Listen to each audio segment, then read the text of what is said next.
drop a green flag in the comments right now if you're excited to find out the 5 sexual green flags that you need to look out for in your relationships. What's up, fam? Welcome to another episode of Garner Growth. Last video, we talked about the 5 sexual red flags to look out for, and we focused on a lot of red flags. But let's focus on the 5 green flags today and how to nourish them. These green flags are going to signal that you're in a safe, fulfilling, and healthy relationship, or that you have a really good sexual connection. So let's get into these 5 green flags. So the first green flag is somebody that matches your freak. Okay, this means that this person is curious and willing to explore, just like you. And what that means is you guys have this exciting adventure, this exciting sexual adventure to go on together. That means you can research things to explore, you can be very spontaneous with your sexual play. And somebody that matches your freak is not going to make you feel ashamed about what you're into or what you're curious about. And that's how you know it matches. So if you find yourself in these exciting and very stimulating conversations about sex and things that you might want to try or that you've done in the past, and this person is leaning in for details, that's a green flag. That means that not only are they curious just like you, but they're also very accepting, non-judgmental, and that just opens up a whole nother world of self-acceptance and exploration. If we encounter shame and a negative reaction like you into that, typically that's gonna shut down your willingness to communicate anything else with that person or make you start curbing your opinions or your responses to kind of meet them where they're at. And we don't want that either. You don't want to change yourself for nobody. If you're in a relationship or in a connection that their freak does not match yours, you can still own it. You can still own it and be like, okay, yeah, this is what I'm into. You might not be the person that I'll try that with, or that, we might not get there together, but doesn't mean there's anything wrong with me being curious about it or wanting to try it. So self-acceptance and having an open mind with yourself and in your relationships is really what this green flag is all about. And how you want to nourish the green flag of somebody that matches your freak is you can try different things together. You can continue to have those stimulating conversations, and then you can also try things. Sometimes you can take turns coming up with stuff like, hey, I found this on the internet, or, I saw a post about this. You want to try this? Yeah, let's give it a try. Or they might be like, no, I don't want to try that. That's not my comfort zone. And speaking of somebody that matches your freak, you always want to make sure that they are comfortable with what you guys are doing and that you're not just assuming that just because you have these nice stimulating sexual conversations that they're a yes for everything. Consent and conversation is still always going to be necessary. Let's move on to number 2. Number 2 is you are comfortable communicating about sex, having conversations around it, talking about what you like, what you don't like, things that you tried, things that you would never do, things that you want to do, things that you might actually be embarrassed about. And the comfort of this not only is during sex, which is actually the most awkward time for people to typically talk about sex, but just in normal hanging out time. If the subject comes up, it's not something that makes the room tense or makes you feel like you're on eggshells, or makes you feel uncomfortable anyway. And then especially during sex, being able to give feedback and say what you like, being able to express nah, that doesn't feel good, is really important. And the way that we nourish this green flag is just to continue to push past the threshold of being afraid to say something and just say it. And what you do is you give that other person the opportunity to accept you and to get to know you. This is real intimacy when you express what you like and what you don't like. It's not always going to be a positive, but when you express what you don't like, it actually is a positive because you're getting to know the real person and not them just going along with things because they think that you like it or you're into it, right?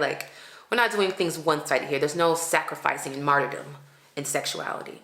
It can be mutual or it can be compromise. But even if it's a compromise and it's I'm not really usually into this, but I could get into it for you, that is still consent, right? And that's what we want. And remember to keep it judgment-free. That includes watching your grimacing, your facial expressions that can express judgment and really shut down a person's freedom or their sense of freedom to express. And verbal judgment, like shaming, don't do that. We also have limits. to shaming. Sometimes people are into things that are harmful to others, and I would shame you. Yeah, I'm gonna check you on that. But within reason, we do not want to shame each other, especially in our relationships. And keep it supportive, keep it open, be encouraging to express whatever you like and whatever you want to talk about without the fear of judgment and without the fear of weakening the bond in the relationship. People who have like an anxious attachment style, they have anxiety around a lot of things, including if I said the wrong thing, right? And so in the area of communication, especially sexual communication and doing sex with your partner, you might be sacrificing yourself and doing things that you don't like, or you're not doing enough of the things that you don't like. And you're not correcting the behaviors that maybe you want more of this, or you want it faster, slower, lighter, harder. Those are all things that are your responsibility to communicate, because we're just not mind readers.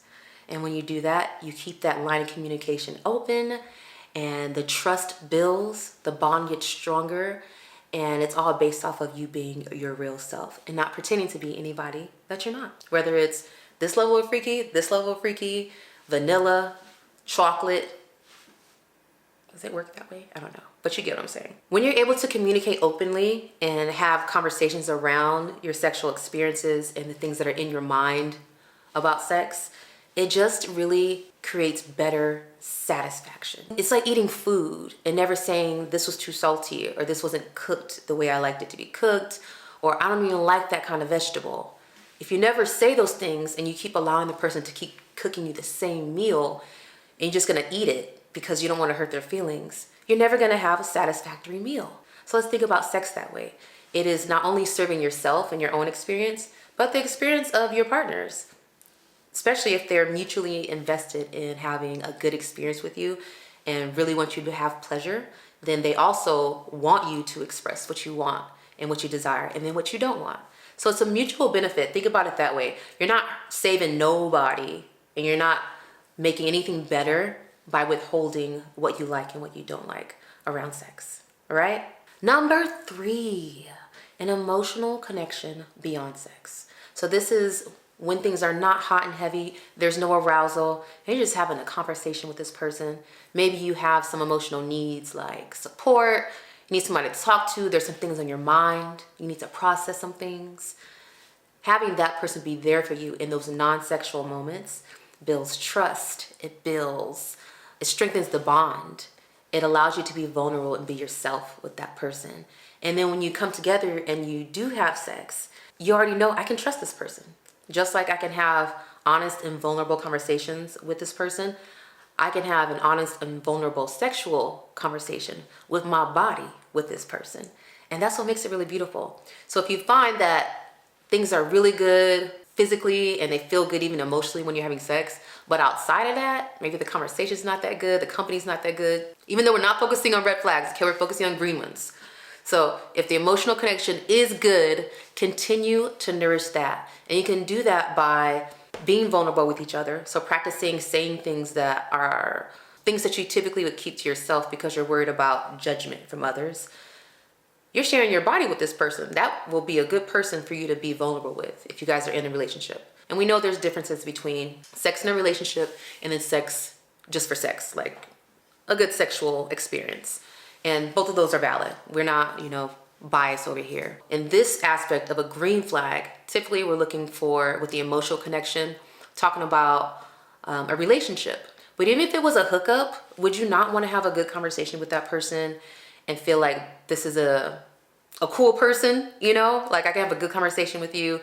I can feel connected with you. You can be present with me before we have sex. And if you fail the conversation piece of that, I don't even want to hook up with you. So even with hookups, there still should be a standard of connection, of being able to be vulnerable and honest with this person.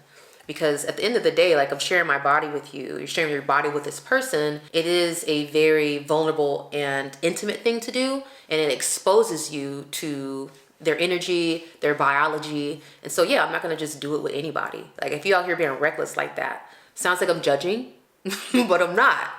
You gotta accept the consequences of you being reckless. That's all I'm gonna say, okay? So emotional connection beyond sex is a green flag. If you love hanging out with this person and you know you can talk to them about anything and it has nothing to do with being aroused and, you know, getting to the sex, green flag. Keep it going. And try new things together. Trying new things together actually builds an emotional connection, because when you try different things, you're exposing a different part of yourself. It's like we all have different facets. And so if I try something competitive with you, I'm gonna get to know the competitive side of you. See how you lose. See how you handle conflict. If I go travel with you, I'm gonna see how you handle flights being canceled, how you handle standing in line, how you handle not getting the seat you want, or somebody kicking the back of your seat. Those are all really important things. Actually, it's really important to know if you make your flight on time. So that's one of my things. Like, I am not going to travel with somebody who is always running for their flight. No, we're getting to the airport early. Okay, we're gonna have some coffee and sit there and chill and be there when the gate opens and we can start boarding. I am not running to no gate, okay? I feel like it's very preventable. It's just a little planning. Again, I tangent. Let's get back onto course. And another way to nourish emotional connection outside of sex is when you're having a conversation. Eye contact, being present, putting a hand on the person, whether it's like a hand on a knee, like some kind of physical affection. No matter what your language of love is, touch works on all of us. Yeah, in a relationship, when we trust somebody, you love somebody, generally you want to touch them. So get to the touching. And expressing appreciation also is very vulnerable and builds an emotional bond. So like, thank you for getting me lunch. Thank you for being there. Thank you for listening to me rant or listening to my ideas. Thank you for your input. I really love the way you look in that outfit. Like, you look delicious. Thanks for buying me dinner. Thanks for picking me up from the airport. I love how you always help me come up with good ideas. I appreciate your input on the problem I had earlier. Thanks for helping me get dressed. Thanks for taking out the trash. Thank you for your reassurance and your words of affirmation. Thank you for letting me know how you feel about me. And things like that. Number 4, green flag to look for. A mutual effort and desire to please. This is really important. When you feel like this person cares about your experience and it's reciprocated and you care about their experience, it's almost like guaranteed you're gonna have some quality experience.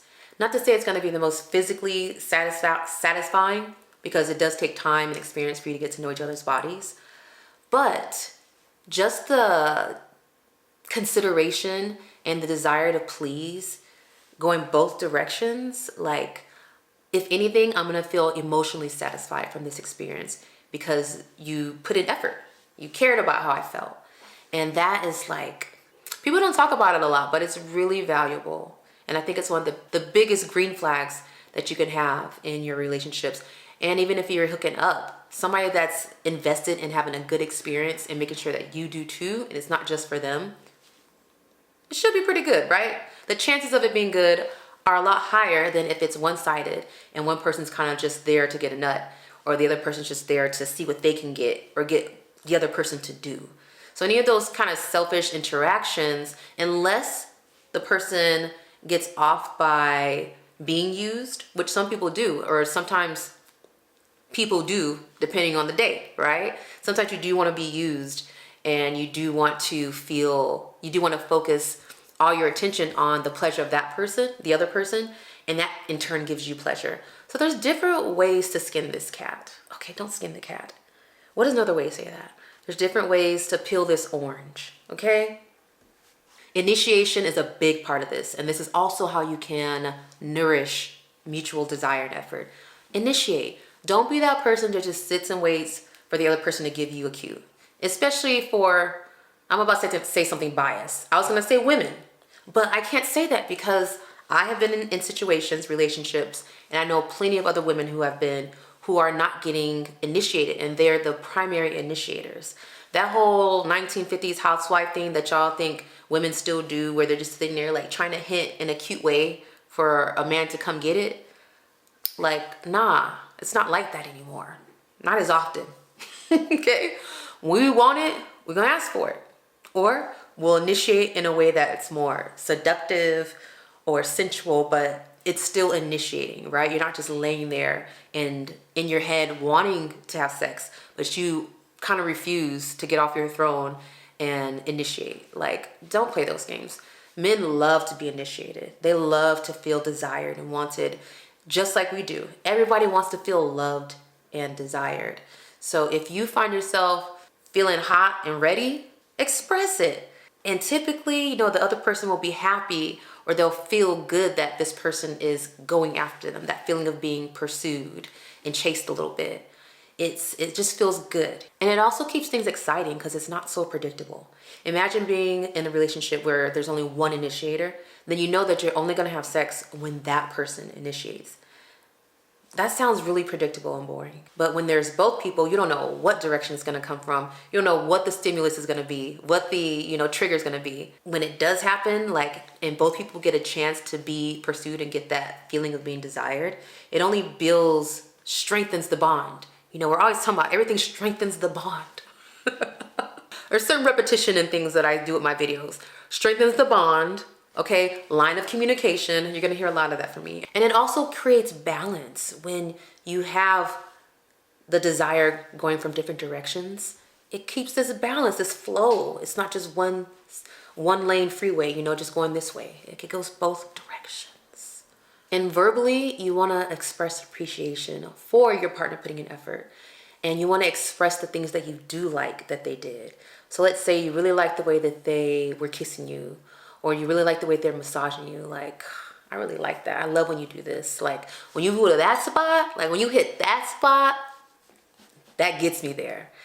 And if you don't give them these cues and these remarks on what's happening, this feedback, how will they ever know? Like, I love expressing and pointing out the things that I really like. It feels good to say it and for it to be received. And then in my head, I know that they're getting to know me. And then when I hear what they like, I'm getting to know them. And when you have mutual effort and desire to please, it really keeps it from being a one-sided dynamic, which builds up resentment and weakens the connection. And remember, we don't want that. And it also keeps the desire alive because this person cares about what you feel. So you're even more willing to do for them. And it's like nobody's being left in the dust as far as pleasure goes and consideration. It's motivating, It's motivating, keeps the spark alive, because whenever you do want to have sex or there is sex, it's not only because one person wants to do it and it's only for them and it's going to suck for you. Like, that's not motivating. So you want to keep the fire alive, then there has to be a mutual investment and a mutual effort. And sometimes compromise. The next green flag, I think this is number 4, number 5. I messed up. But your body responds to thoughts of them. So if you're just sitting chilling and you have thoughts of what y'all did last time you were together and you feel a twitch, you know what I'm talking about, ladies. Feel a little twitch down there, or the man, I don't have one, so I don't know how it feels, but I'm guessing it feels very similar, just a bigger twitch. But you feel a little movement, or you get aroused, or you feel, sometimes you feel like a muscle contractions in your pelvic area, or you get chills, or you feel it in your gut, like this, butterflies. All those are great signs that you have a really positive connection with this person, because just the thought of them, get you lit. And then sometimes, depending on the level of your imagination and how often you use it, maybe the strength of your imagination, you can continue to fantasize about this person and increase your arousal to these very high pleasurable levels just from thought alone. When you can do that, this is a really green flag. I'm getting lost in myself. This is a really green flag, like a neon green flag, okay? So just thinking about them glitters you.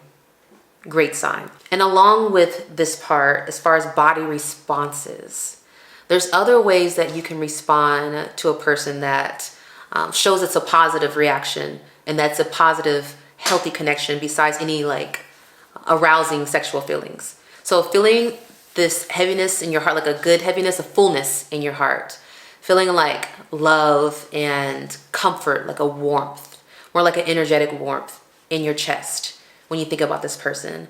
Or automatically you start to smile, a little smirk. You want to close your eyes.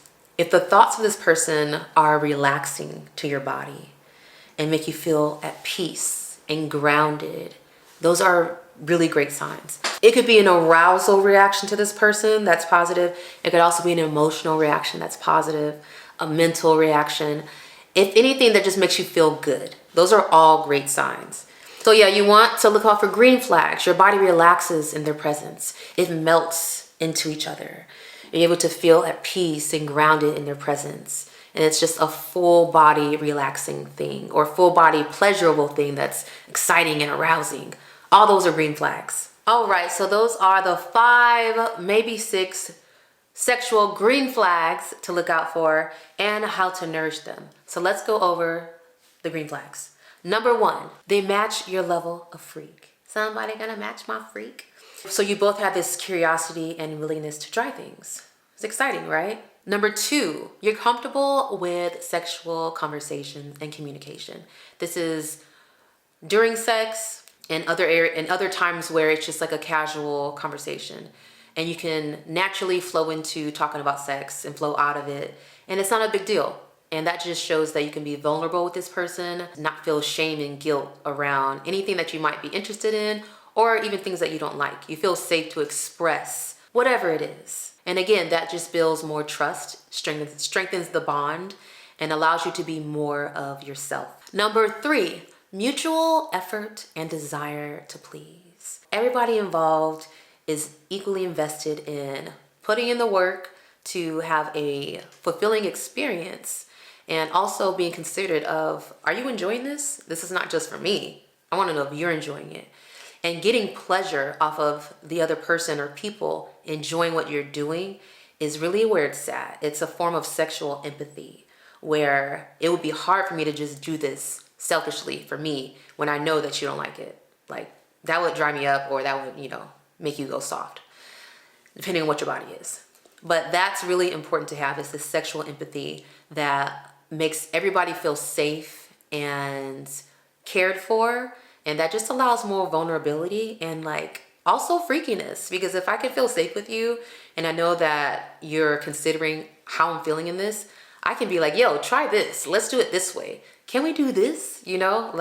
Just more adventure time. Number 4, your body responds to this person in a positive way, and just thinking about them. If your body responds with getting wet, if you get an erection, if you get tingles, chills, butterflies, you feel relaxed, grounded, if you feel warmth and safety, if you feel excited, stimulated just thinking about this person, if you get a jump in your pants, all those are wonderful green flags to look out for. So when you think about that person, just the thought of them makes you lit. That's a blessing. And then the other green flag, the last one, is there's an emotional connection outside of sex. So it can feel like you're emotionally connected during sex simply because it's so intimate. But outside of that, does the conversation not flow as well? Is there awkwardness? Are you able to talk to this person about anything? And if you are, then that's just a great sign that we actually have a genuine connection.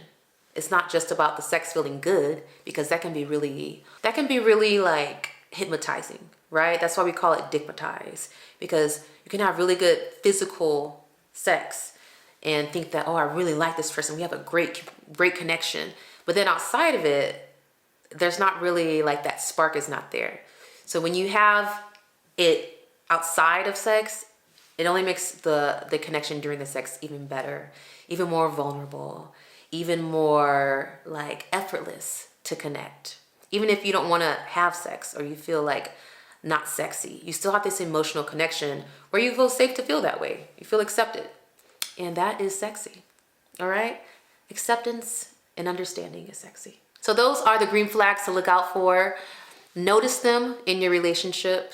Appreciate them. You nourish them by verbally giving affirmations and verbally acknowledging it, showing appreciation, having conversations around the things you really like and enjoy, and not so much dwelling on complaints of the past, especially in your other relationships. Leave it where it lay. No one want to hear about, all the past all the time. It's good to reflect, but mostly that's good for you to reflect. In your current relationship, it don't have as much, I don't see the real point in it, in dwelling on the past a lot. So sometimes you need to get things off your chest, but don't put so much effort in talking about the past. Nourish what you see that's good right now in this current connection. Even if you're by yourself, as you're dating, as you're getting to know people, really focus on the green flags and what's good and give more attention to that, because where your attention goes, energy flows. So do me a favor, go into the comments and tell me which one of these green flags stood out the most for you. Which one do you currently experience in your relationships, and how are you going to nourish it? This is not just for everybody else that's going to watch this video, but it's also like a homework assignment for you, because I want you to write it in the comments, and that's going to put it in your mind so that it's going to be in the forefront of your attention. And you'll notice that you actually do put in the effort to nourish this green flag in your relationship. Or you might be initiating more, or you feel like you should be initiating more because you love that green flag and you're like, yeah, let's do that some more. Put that in the comments, and not only will it be inspiring for everybody else that watches this video, but it's also going to build accountability for you. So the next opportunity that you get to nourish this green flag, it'll just come to you naturally because you've put it in the forefront of your mind and you've publicly committed to doing so. So let's grow together. Make sure you like this video, subscribe, because I have so much more to share, and I'm putting out like double, triple the amount of videos that I've been doing in the past. So there's a lot of good stuff going out, really open to feedback too. So if you want to also put in the comments things that you want me to cover in the future around mindfulness and sexuality, then just let me know. All right, I'll be happy to help. That's my job. All right, I'll see you guys on the next video. Don't forget to lead with love. Like, subscribe, share the growth. If you are not ready for the day, it cannot always be night.